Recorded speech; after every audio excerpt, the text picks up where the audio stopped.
NEET net নিয়ে দেশ জুড়ে বিক্ষোভ। দিল্লি থেকে বেঙ্গালুরু বিক্ষোভে ইন্ডিয়া জোট সমর্থকরা সংসদে সরব হবেন। বৃহস্পতিবারই এই আশ্বাস দিয়েছিলেন রাহুল গান্ধী। তার সঙ্গে দেখা করেছিলেন এই পড়ুয়ারা এবং সেখানে তাদের বক্তব্যের প্রেক্ষিতে তখনই আশ্বাস দিয়েছিলেন রাহুল গান্ধী যে এ নিয়ে সংসদে আগামী দিনে সরব হবেন তিনি। মঙ্গলবার পরীক্ষার পর বুধবার বাতিল হয় ইউজিসি নেট। আপনাদের জানি রাখি, সিবিআই যে তদন্ত শুরু করেছে সেই তদন্তে যেটা প্রশ্ন সামনে এসেছে যে গত মঙ্গলবার যে পরীক্ষা ছিল তার আগে রবিবার দিনই ডার্ক নেটে এই যে প্রশ্নপত্র তা সামনে চলে এসেছিল এবং সেই প্রশ্নপত্র প্রায় 6 লক্ষ টাকায় বিক্রি হয়েছে বলেও জানতে পারা যায়।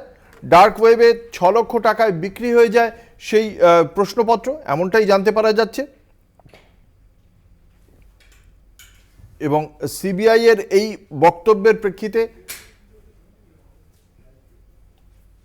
খুব স্বাভাবিকভাবেই প্রশ্ন উঠছে যে রবিবার দিনই এই বিষয়ে খুব স্পষ্টভাবে জানা গিয়েছিল যে এই প্রশ্নপত্র লিক হয়ে গিয়েছে, তাহলে তারপরেও সিবিআই জানতে পারছে, তারপরে একটি দিন কেটে গেল, তারপরেও কেন প্রশাসন। এই মুহূর্তে আমাদের সঙ্গে টেলিফোন লাইনে রয়েছেন তৃণমূল কংগ্রেসের মুখপাত্র অরূপ চক্রবর্তী। নিট নেট নিয়ে দেশে জুড়ে বিক্ষোভ শুরু হয়ে গিয়েছে। কংগ্রেসের তো পূর্ব ঘোষিত কর্মসূচি ছিল, তৃণমূল কংগ্রেস সেই বিষয়ে তাদের কি কর্মসূচি রয়েছে এবং এই বিক্ষোভ কতটা বিজেপিকে চাপে ফেলবে বলে আপনারা মনে করছেন? হ্যালো, হ্যাঁ অরূপবাবু, শুনতে পাচ্ছেন? বলছি যে নিট দুর্নীতি আজকে সারা ভারতবর্ষ জুড়ে পরিষ্কার হয়ে গেছে যে কিভাবে হাজার হাজার কোটি টাকা তছরূপ করে নেট ইউজিতে 2024 সালে কি ধরনের নক্কারজনক ঘটনা ঘটিয়েছে কেন্দ্রীয় সরকার। অবিলম্বে কেন্দ্রীয় এমএইচআরডি পদত্যাগ করা উচিত, ধর্মেন্দ্র প্রধানের পদত্যাগ করা উচিত।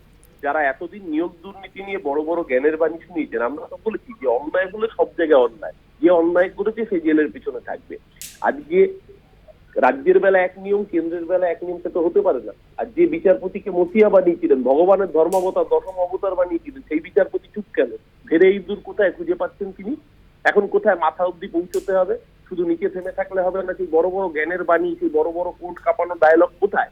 কোথায় বিকাশ রঞ্জন ভট্টাচার্য এবং তার গ্যাং? কোথায়? কটা পিআইএল হয়েছে, কটা আইটিআই করেছে বিকাশ ভট্টাচার্য, কটা মামলা করেছে? আমরা তো জানতে চাই নেট দুর্নীতির বিষয়ে সিপিএম, রাজ্য সিপিএম চুপ কেন থাকছে? আজকে আসলে একটাই সমস্যা, বিগ ব্রাদার ইজ ওয়াচিং। যারা বিজেপির হাতে তামাক খেয়েছে তারা এইটাই চুপ। আমরা তো বলেছি যে কোনো দুর্নীতি যেই অপরাধী হয়ে থাকুক না কেন তার একটাই জায়গা হবে, জেলের পিছনে। আমরা চাই এই দুর্নীতির সঙ্গে যারা যারা জড়িত, প্রথমত ধর্মেন্দ্র প্রধান সহ যারা কেন্দ্রীয় শিক্ষা দপ্তরের সংশ্লিষ্ট এই কাণ্ডের সাথে জড়িত, প্রত্যেকের শাস্তি চাই, পদত্যাগ করতে হবে এবং তাদের জেলের পিছনে। অরূপবাবু, এই আবহেই আমরা দেখতে পাচ্ছি ধর্মেন্দ্র প্রধান তিনি তার যে পূর্ব ঘোষিত কর্মসূচি ছিল, দিল্লি ইউনিভার্সিটিতে যোগা নিয়ে একটি অনুষ্ঠান ছিল, সেই অনুষ্ঠানে তার অংশগ্রহণ করার কথা ছিল, কিন্তু তিনি ব্যক্তিগত কারণ দেখিয়ে সেখান থেকে নিজেকে সরিয়ে রাখলেন। কি মনে করেন, এটা কি এই কারণেই, মানে এই নিট নেট নিয়ে বিক্ষোভের কারণে আপনাদের বিরোধীদের যে রাজনৈতিক চাপ, সেই কারণেই কি এটা হলো? না না, ধর্মেন্দ্র প্রধান দেখুন, বালিতে যখন ঝড় ওঠে, ঝড় ওঠে, উঠ তখন বালিতে মুখ গুজে ভাবে ঝড় তার দিকে আসছে না। আমি তো দেশের প্রধানমন্ত্রীর কাছে জানতে চাইবো, উনি তো পরীক্ষা পে চর্চা করেছেন ছাত্রছাত্রীদের নিয়ে, তাহলে এখন পরীক্ষা, নেট পরীক্ষা নিয়ে চর্চা করুন। দেশের মানুষের সাথে মন কি বাত জানতে চায় তো ওনার মন কি বাত, দেশের মানুষ মন কি বাত, তখন পার্লামেন্টে মন কি বাতটা জানান, পার্লামেন্টে চর্চা হোক এই নিট বিতর্ক নিয়ে। 24-25 তারিখ সাংসদদের শপথ গ্রহণ আছে, স্পিকার নির্বাচন হবে, স্পিকার নির্বাচনেই দেখুন না কি খেলা হয়। এই সরকার 3 মাস 6 মাসের বেশি টিকবে না। যে দুর্নীতির ভয়াবহ চেহারা ইতিমধ্যেই সামনে এসছে, এর ফল নরেন্দ্র মোদী সরকারকে ভোগ করতে হবে। অসংখ্য ধন্যবাদ। আমরা কথা বলছিলাম তৃণমূল কংগ্রেসের মুখপাত্র অরূপ চক্রবর্তীর সঙ্গে। আপনাদের জানিয়ে রাখি, এই আবহেই কেন্দ্রীয় শিক্ষামন্ত্রী ধর্মেন্দ্র প্রধান তিনি দিল্লি ইউনিভার্সিটিতে তার যে এই আন্তর্জাতিক যোগা দিবস উপলক্ষে একটি অনুষ্ঠানে তার যে উপস্থিতির বিষয় ছিল, তার সেই অনুষ্ঠানে তিনি যাবেন না বলে জানিয়েছেন এবং ব্যক্তিগত কারণেই তিনি যাবেন না বলে জানতে পারা যাচ্ছে।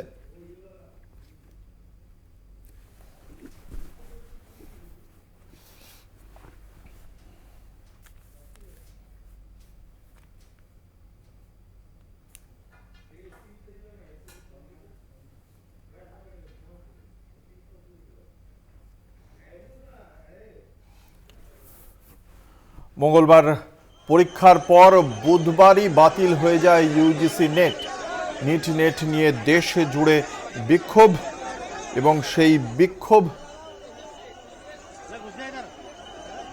ইতিমধ্যেই যথেষ্ট চাপে কেন্দ্রীয় সরকার। সিবিআই তদন্তের নির্দেশ দেওয়া হয়েছে ইতিমধ্যেই।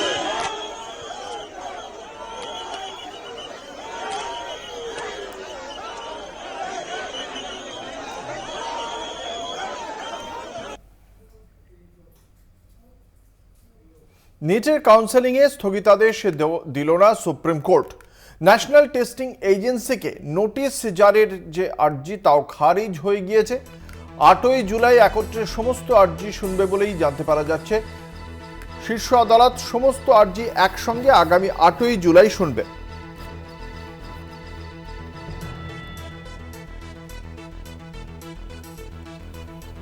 আপনাদের জানিয়ে রাখি, এর আগেই যখন এই বিষয়ে তদন্তের নির্দেশ দেওয়া হয়েছিল সেই সময় সুপ্রিম কোর্টের পক্ষ থেকে বলা হয়েছিল যে তদন্তর মতো চলবে, কিন্তু একই সঙ্গে পুরো যে কাউন্সেলিং প্রক্রিয়া, কোনো পরীক্ষায় পাশের পরেই যে কাউন্সেলিং প্রক্রিয়া চলে সেই কাউন্সেলিং প্রক্রিয়াও চলবে। যদি পরীক্ষা বাতিল হয় তাহলে সেক্ষেত্রে কাউন্সেলিংও বাতিল হবে, এমনটাই জানানো হয়েছিল।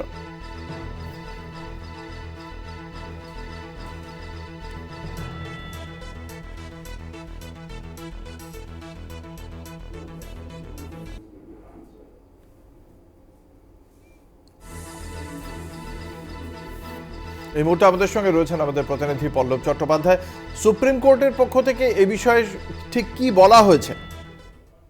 দেখো, 8 জুলাই নিট সংক্রান্ত যাবতীয় মামলার চূড়ান্ত শুনানি সুপ্রিম কোর্টের চিফ জাস্টিস ডিভিশন বেঞ্চে। তার আগে 6 জুলাই নিটে যারা সফল হিসেবে হয়েছে তাদের কাউন্সেলিং, এই কাউন্সেলিং স্থগিত রাখার জন্য বেশ কিছু আবেদন কিন্তু সুপ্রিম কোর্টে জমা হয়েছে।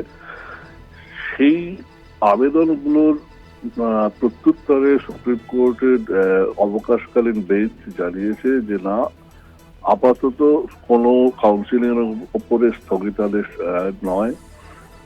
মৌখিকভাবে জানিয়েছে যে মামলায় যদি আপনাদের অভিযোগ প্রমাণিত হয় সেক্ষেত্রে পরীক্ষার ফলাফল সম্পূর্ণ বাতিল হবে, ফলে কাউন্সেলিং এখনই বন্ধ রাখার কোনো যুক্তিসম্মত কারণ নেই। উল্লেখ্য যে বিহার এবং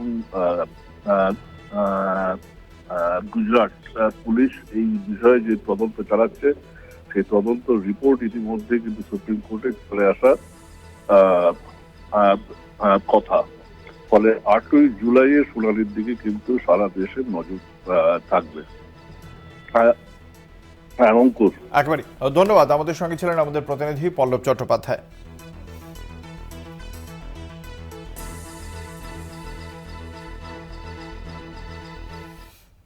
নেট নিয়ে দেশ জুড়ে বিক্ষোভ, দিল্লি থেকে বেঙ্গালুরু এই বিক্ষোভ চলছে। আজকে দিল্লি বিশ্ববিদ্যালয়ে একটি আন্তর্জাতিক যোগ দিবস উপলক্ষে যে বিশেষ অনুষ্ঠান ছিল সেই অনুষ্ঠান স্থলের বাইরে নেটের এই পরিস্থিতি নিয়ে দেশ জুড়ে যে বিক্ষোভ, সেই বিক্ষোভ এখানেও দেখতে পাওয়া যায় এবং এই বিক্ষোভের জেরেই শেষ পর্যন্ত সেখানে কেন্দ্রীয় শিক্ষামন্ত্রী ধর্মেন্দ্র প্রধান তার যে তার যে কর্মসূচিতে উপস্থিত থাকার কথা ছিল তা বাতিল করেছেন তিনি। যদিও তার পক্ষ থেকে ব্যক্তিগত কারণ দেখিয়েই এই অনুষ্ঠানে তিনি উপস্থিত থাকবেন না বলে জানানো হয়েছে।